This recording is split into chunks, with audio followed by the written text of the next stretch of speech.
The Army recruits missed every shot. You could hear the ping of rounds skipping off the berm, the sharp crackpeat as bullets impacted yards away from the target, the exasperated sighs of their instructor.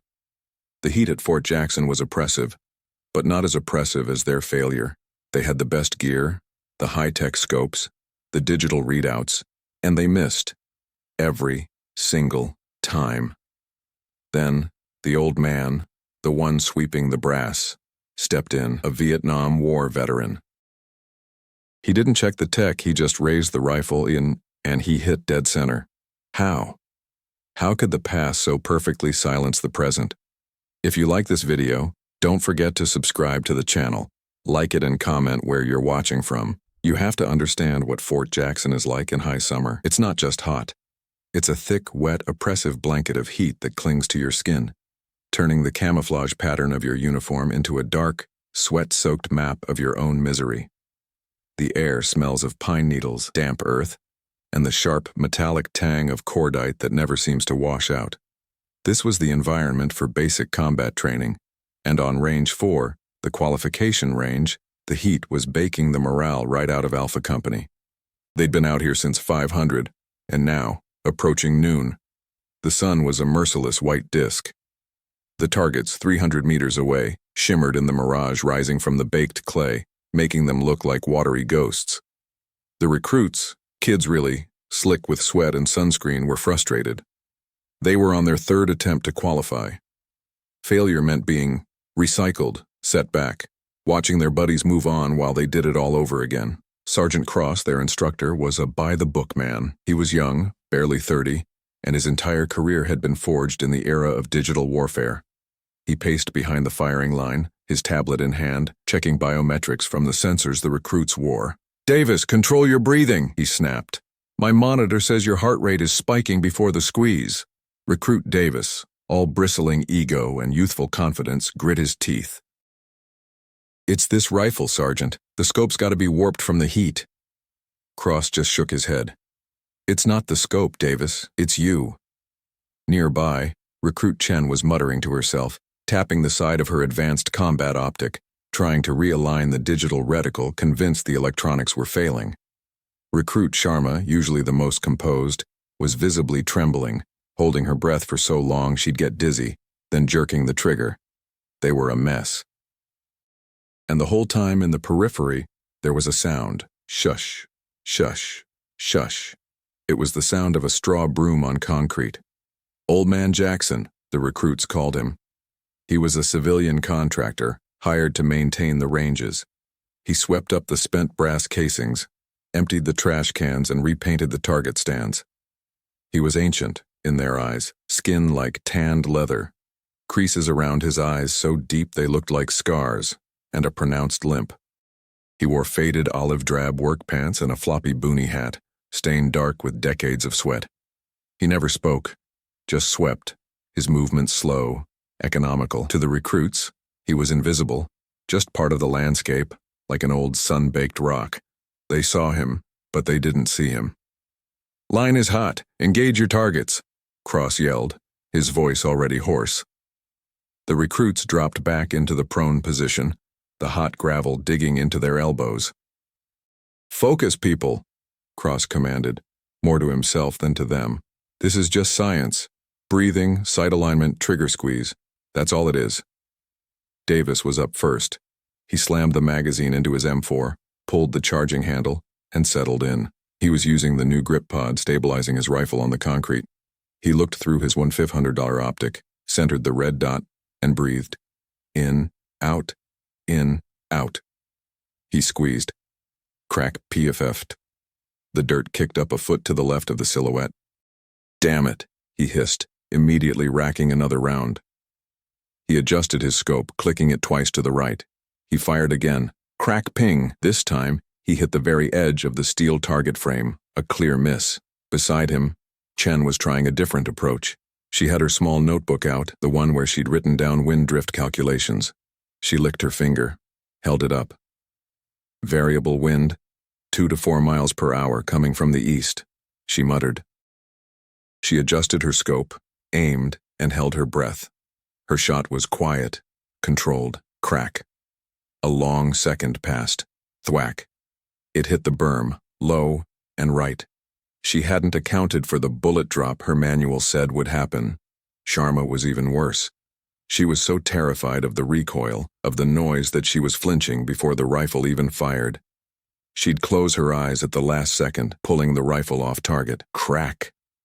Her shot went wild, possibly missing the berm entirely. Sergeant Cross threw his tablet onto the ammo box. "Cease fire! Cease fire!" he roared. The range fell silent, broken only by the tink-tink-tink of hot brass ejecting onto the concrete and the relentless shush, shush, shush of Jackson's broom. Cross stared at the targets through his binoculars. Not a single qualifying hit among the three of them.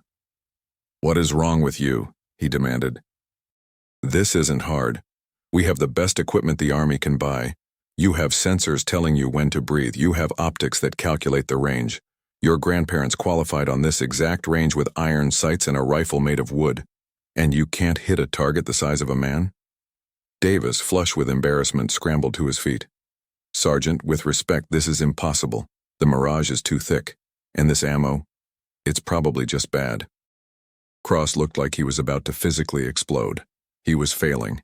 If his recruits failed, he failed. And in the corner of his vision, that old man just kept sweeping. Shush, shush, shush. It was a rhythm of quiet judgment. But what was Jackson thinking as he swept? Was he even listening? Oh yes, he was listening, he was watching. He'd seen this scene play out for 3 decades, ever since he'd taken this job after retiring. But he'd seen it for real long before that. When Jackson looked at the shimmering heat mirage, he wasn't just seeing Fort Jackson. He was seeing the triple canopied jungle of the Ashau Valley. He was remembering 1969, when range wasn't 300 meters of clear-cut dirt, but 30 meters of impenetrable green hell where the target was invisible and shooting back. He remembered the weight of his M14, a heavy piece of American steel and walnut, a rifle that kicked like a mule but could punch through a tree. Then he remembered the M16 he was issued later, feeling light and strange, almost like a toy. Until you used it. He listened to Sergeant Cross talking about science and biometrics. Jackson knew it wasn't science. Not really. It was an art. It was a relationship. He watched Recruit Davis fighting the rifle, trying to force it to obey, his shoulders tense, his grip a white-knuckled stranglehold. He saw Recruit Chen trusting her math more than her eyes, aiming at where the book said the target should be, not where it was. He saw Recruit Sharma, who was afraid of the very tool she was holding, anticipating the violence of the explosion in her hands. They were all disconnected. They were looking at their scopes, not through them. They were obsessed with the technology, but they had forgotten the fundamentals. Cross was a good instructor, Jackson could tell. He was sharp, dedicated, but he was a product of a different time, a time of manuals and digital solutions. He'd been taught by a PowerPoint presentation. Jackson had been taught by survival. He swept the brass, the little brass cartridges, tinkling as they went into his dustpan. Each one to him was a story. Each one was a breath. Each one was a life, taken or saved. He wasn't judging the recruits, he pitied them. They were being taught to operate equipment. They weren't being taught how to shoot. "All right, one more time," Cross yelled, his patience gone. "1 magazine, 10 rounds. You need 6 hits to qualify. 6, that's it. Get it done." He was desperate now. He was facing a 70% failure rate for this squad rotation. It was humiliating. Davis slammed into the ground, his movements angry and jerky.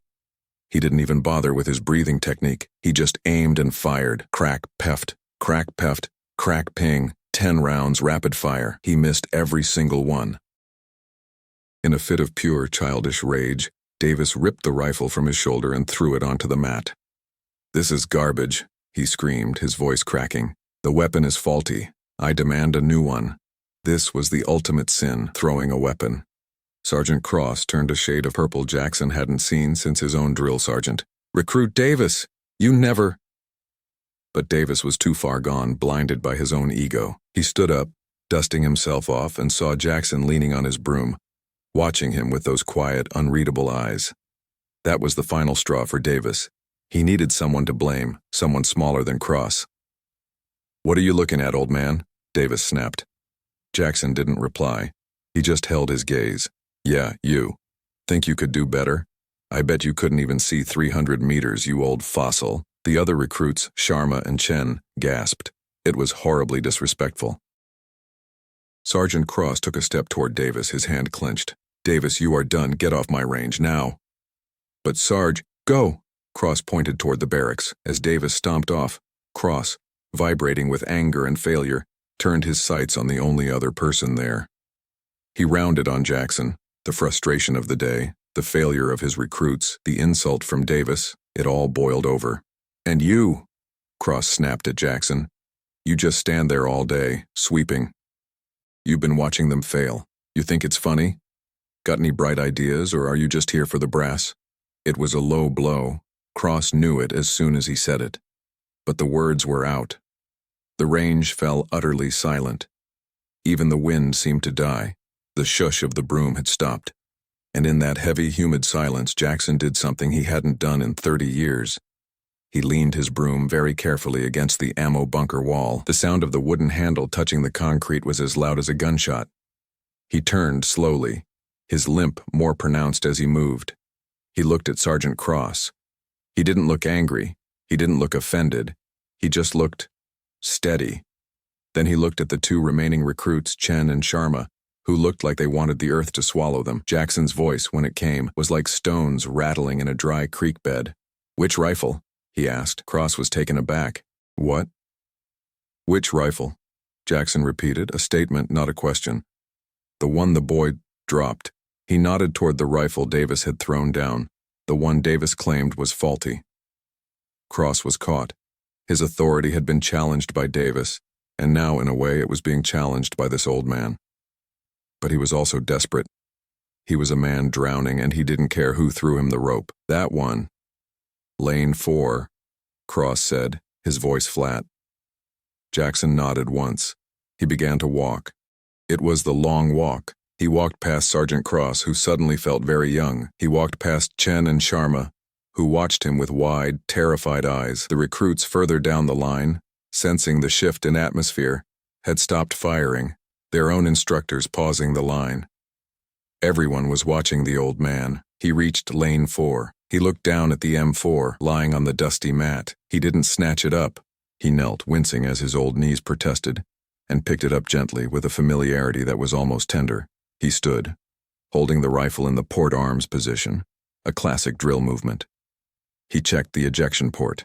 He checked the magazine well. Then, to the astonishment of Cross and Chen, he reached up to the expensive, high-tech optic. He found the quick-release lever. With a click, he pulled the entire $2,500 scope off the rifle and set it carefully on the bench. Then with his thumb he flipped up the backup iron sights, the tiny metal ring at the back, the simple metal post at the front. The way he'd been taught, 50 years ago. He pulled a single 10-round magazine from the ammo can and slapped it into the well with an audible thwack. He was ready. This right here is the moment, the one they'd talk about for the rest of their careers. Jackson moved to the firing line. He didn't flop into the textbook prone position that Cross had been drilling into them. He didn't use the grip pod. Instead, he assumed a stance they didn't recognize. It was a classic rifleman's stance, half prone, half sitting, his body braced, fluid, and utterly still. He was grounded, part of the earth. He became a stable platform. Cross watched, binoculars already up, his heart hammering. "Range is hot, Mr. Jackson," he said, his voice quiet, respectful. Jackson didn't acknowledge him. He was in his own world now. He pulled the charging handle. Snick-clack. The sound was clean. He settled in. The recruits, Davis, Chen, and Sharma, had been complaining about the wind, a nasty little crosswind coming over the right berm, pushing the bullets left. They'd been complaining about the mirage, the heat making the target dance. Jackson lifted his face just for a second, closing his eyes. He wasn't calculating the wind. He was feeling it on his face, on his neck. He was watching the shimmer of the heat mirage through his iron sights, seeing how it flowed left to right. He wasn't fighting the mirage. He was reading it. He breathed in, slow and deep. He breathed out, letting half the air go. And in that perfect still moment, the respiratory pause that Cross had been screaming about, he squeezed the trigger. There was no jerk, no flinch. The crack of the rifle was different. It wasn't the angry, frustrated bang of the recruits. It was a single, sharp, final sound. A punctuation mark on the day. A full second of silence passed. Then another. Cross was staring through his binoculars, his hands shaking so badly he could barely focus. He saw the black silhouette of the target. He saw a tiny, fresh hole, not on the edge, not in the outer ring, but in the very center of the center mass, in the X-ring. Then over the range radio, the spotter in the tower, a kid who'd been bored all day, his voice cracked with disbelief. Spotter to range, I have a mark. Lane 4, I have a... Jesus. It's dead center.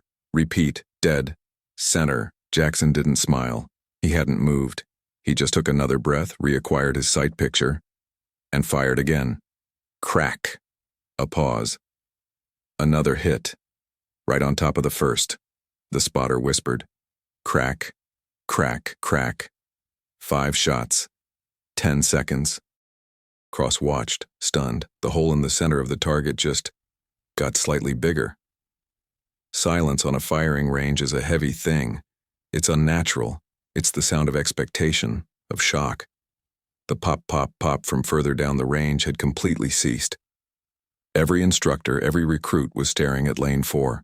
They were staring at the old man who was now calmly, methodically, clearing his weapon. He hit the magazine release. The mag dropped into his hand. He pulled the charging handle back, locking the bolt to the rear, showing a clear and safe weapon.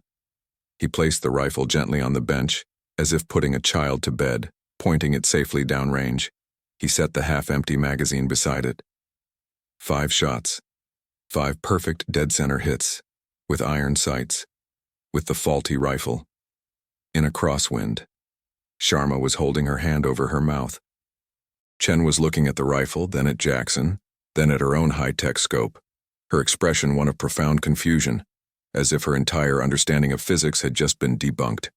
Sergeant Cross lowered his binoculars. His face was pale. He was a professional. He knew what he had just seen. It wasn't just good shooting. It was impossible shooting. That was a cold rifle, one Davis claimed was warped. Jackson hadn't fired sighting shots. He had just hit 5 times. It was a level of mastery Cross had only read about, a level that didn't come from tablets or biometric sensors. It came from somewhere else, somewhere older. Jackson picked up the $1,500 scope from the bench. He held it out to Cross. Scope's fine, he said, his voice still a gravelly rumble. Rifle's fine, he didn't say. The shooter was the problem, but it hung in the air, heavy and unspoken. Cross took the scope, his hand numb. He looked at the old man, really looked at him, for the first time.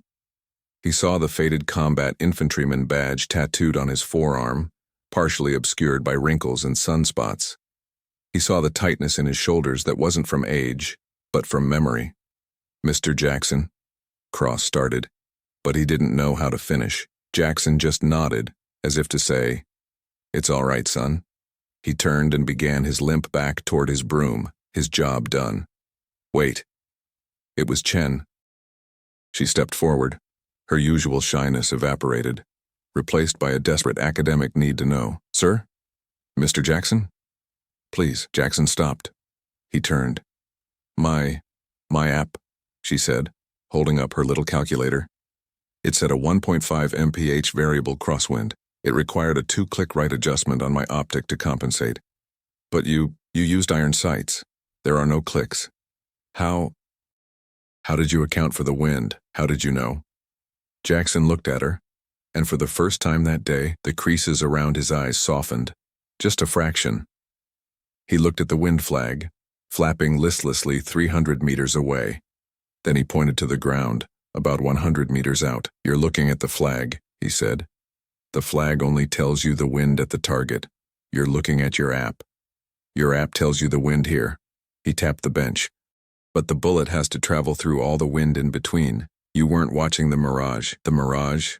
Sharma asked, stepping closer. "The heat," Jackson said, pointing to the shimmering waves rising from the dirt. "It looks like water, right?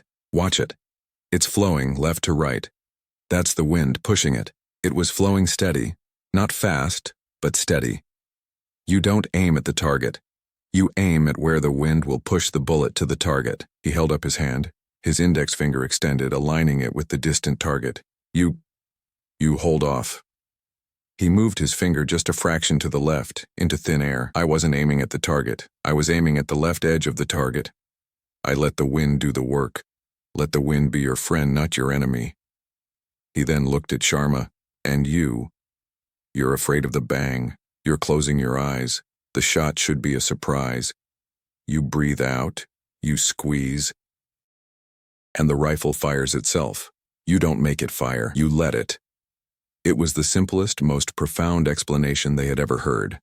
And just like that, the entire dynamic of Range 4 shifted. It was as if a spell had been broken. Sergeant Cross, recognizing a moment of real training, a moment he couldn't create, stepped back. He looked at Sharma and Chen. Well, get back on the line. Try it. But they didn't. They stayed, looking at Jackson. Even Recruit Davis, the arrogant one, had crept back. He'd seen the whole thing from behind the ammo bunker, drawn back by the silence. He was standing there, his face red, utterly humbled. Mr. Jackson, Cross said formally, would you mind? Jackson looked at his broom, then back at the recruits. He let out a long sigh, one that seemed to carry 50 years of weight. He limped over to Sharma. Show me your stance, he said. She dropped into the prone position. He walked around her. You're too tense. You're fighting the rifle. Relax your shoulders, let the ground hold you, good. He moved to Chen. You're thinking too much, stop calculating, see. He pointed, just see. Then he looked at Davis, who was staring at his boots. You, Jackson said, get on your rifle. Davis flinched, then obeyed, scrambling to the mat. Your problem, Jackson said, standing over him, is you think you're tougher than the rifle. You're not. Nobody is. You're trying to force it. Stop fighting the recoil before it even happens. You're anticipating the idea of the shot. It's making you pull left. Squeeze, don't pull. Squeeze like you're squeezing a tiny balloon, slow, until it just pops. Don't know when it's gonna pop. It just does. Davis, humbled, just nodded. Yes, sir. Sir? Cross interrupted, an edge in his voice. Mr. Jackson, where did you serve? Jackson stopped. He looked back at the pine trees, beyond the range, lost in a memory. I was with the 101st, in the NAM. 68, 69. Cross went rigid. The 101st Airborne, Vietnam. He was standing in the presence of a legend, and he'd been letting him sweep the floors. Mr. Jackson, you're a screaming eagle. Jackson just gave a small, sad smile. Used to be, he said. Now I'm just the guy who sweeps the brass. Now shoot, you're burning daylight. When the training day ended, the scores were, well, they were better, much better. Under Jackson's quiet, gravelly guidance, Sharma breathed out, squeezed, and managed 7 hits.